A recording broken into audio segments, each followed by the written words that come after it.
जय श्री कृष्णा, राधे राधे। एक समय महात्मा जगन्नाथ दास जी ने पुरी की यात्रा की। उन दिनों आजकल की तरह सवारियों का प्रबंध नहीं था। वह व्रत थे, किसी तरह गिरते पड़ते चलते फिरते किसी तरह वह पुरी पहुंच गए। जलवायु बदला, भोजन का भी ठीक प्रबंध नहीं हो सका। अजीर्ण रोग ने उन्हें घेरा। जहां तक हो सका सावधानी करते रहे, पर साधु का कौन सा ठौर ठिकाना है। जो मिला उसे उदर पूर्ति कर ली। जिसने आदर सहित बुलाया उसी की भिक्षा ग्रहण कर ली। कभी मंदिर से प्रसाद पा लिया तो कभी कुछ खा लिया, और कुछ ही दिन पीछे उनको दस्त लगे। जब तक साधारण स्थिति रही वह सहन करते रहे। बाद में यह रोग बढ़ जाने पर वह समुद्र के किनारे चले गए और वहीं एकांत में पड़े रहे। दस्त में कमजोरी आती ही है। बूढ़े थे, बेहोश हो गए। कपड़ों में ही मलमूत्र करने लगे। मक्खियां भिनकने लगी। जो आता दूर से ही देखकर लौट जाता। कोई पूछने वाला नहीं था कि वह मरने वाला कौन है, कहां से आया है, उसको औषधि की भी आवश्यकता है या नहीं। महात्मा जगन्नाथ दास जी की ऐसी दीन दशा देखकर प्रभु जगन्नाथ को भी दया आई। भगवान जगन्नाथ 10 वर्ष के बालक का रूप धारण कर अपने भक्त के समीप पहुँचे।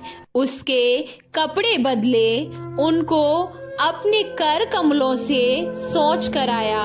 मल मूत्र के वस्त्रों को लेकर समुद्र में धोया, धूप में सुखाया, जब तक वह कपड़े भी खराब हो गए। अब उन्हें फिर बदला और फिर धोया, सुखाया।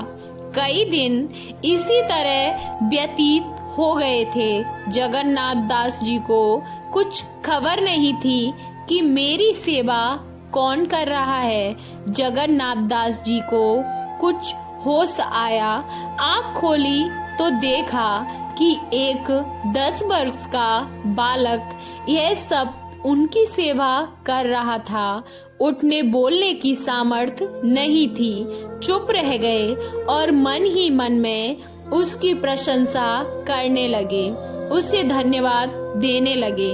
2-3 दिन और ऐसे ही कटे। जब शरीर में कुछ बल आया, महात्मा जगन्नाथ दास जी उठे, सहारे से घिसटते जल तक पहुँचे और स्नान किया।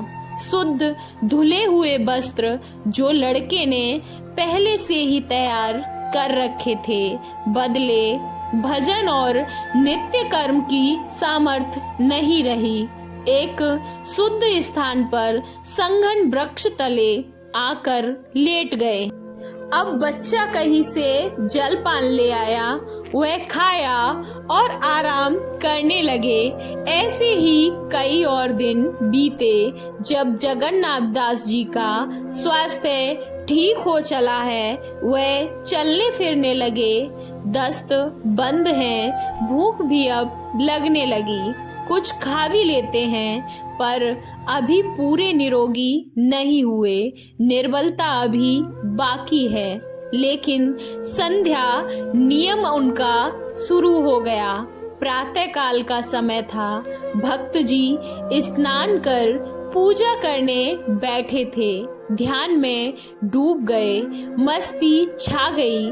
तन बदन भूल गए। सुध बुध जाती रही। उस दशा में बालक के शरीर में उनको भगवान के रूप के दर्शन हुए। महात्मा जगन्नाथ दास जी ने घबरा गए, आँख खोल दी और रोने लगे, और जल्दी से उठकर अपने सेवक बालक के चरणों में लौट गए। जगन्नाथ दास जी क्षमा याचना करने लगे और रोने लगे। तरह तरह की विनती करने लगे।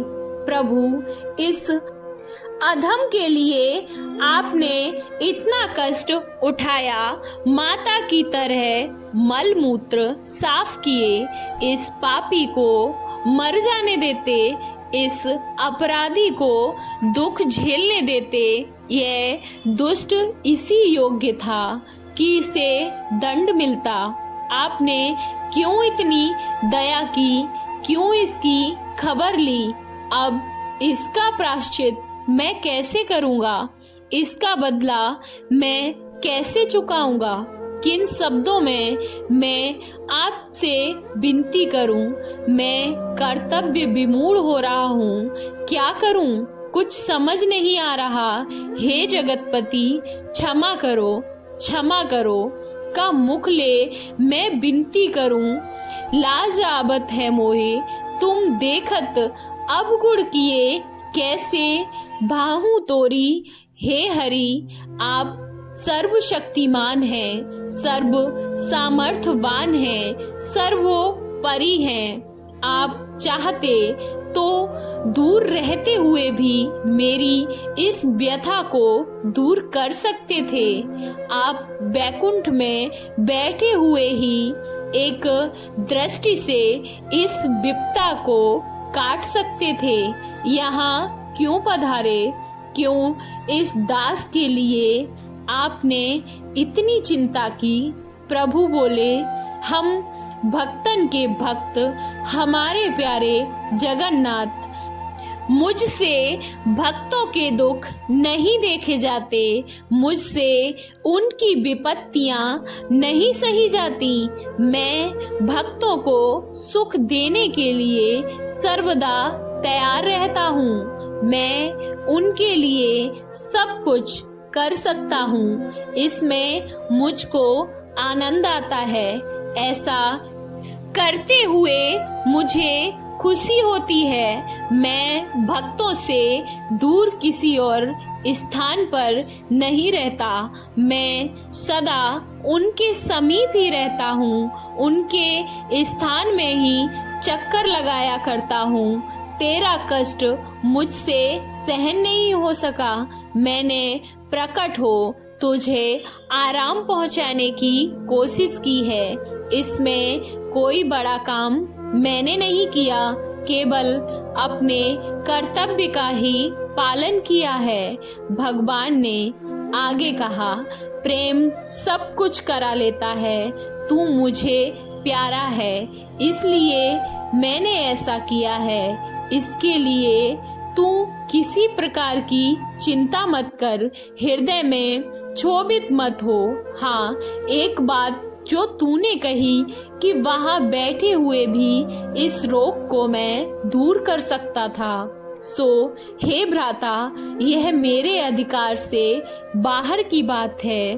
प्रारब्ध का भोग अवश्य ही भोगना पड़ता है। कर्म बिना भोगे नहीं कटता, यह तो प्रकृति का नियम है। मैं इसमें कुछ नहीं कर सकता। प्राणी जो कुछ सुख दुख उठाता है, कर्म अनुसार ही उसे मिलता है। जगत में कर्म ही प्रधान है। हाँ, जो भजन करने वाले हैं, जो निरंतर सच्चे हृदय से मेरी भक्ति में रत रहने वाले हैं, उनके कष्टों को मैं कुछ हल्का और सुलभ कर देता हूँ और कठिन विपत्ति के समय अपने सेवकों की मैं सहायता कर देता हूँ। यही मेरी दया है। कर्मों को बिना भोगे आत्मा शुद्ध नहीं होती। संस्कार आत्मा के ऊपर लिपटे रहते हैं और पर्दा बन के प्राणी को मुझसे दूर किए रहते हैं। कर्मों को भोगने से यह आवरण हट जाते हैं और मैं उन्हें समीप ही दिखाई देने लगता हूँ। फिर ऐसा निर्मल चित्त वाले भक्त में और मुझ में भेद नहीं रहता। वह मेरे हो जाते हैं और मैं उनका हो जाता हूँ। ऐसा उपदेश देकर भगवान जगन्नाथ अंतर्ध्यान हो गए। आपको ये जगन्नाथ भगवान की कथा कैसी लगी? अच्छी लगी तो कमेंट बॉक्स में जय जगन्नाथ अवश्य लिखें। वीडियो को लाइक, चैनल को सब्सक्राइब करना ना भूलें। जय श्री कृष्णा, राधे राधे, जय जगन्नाथ।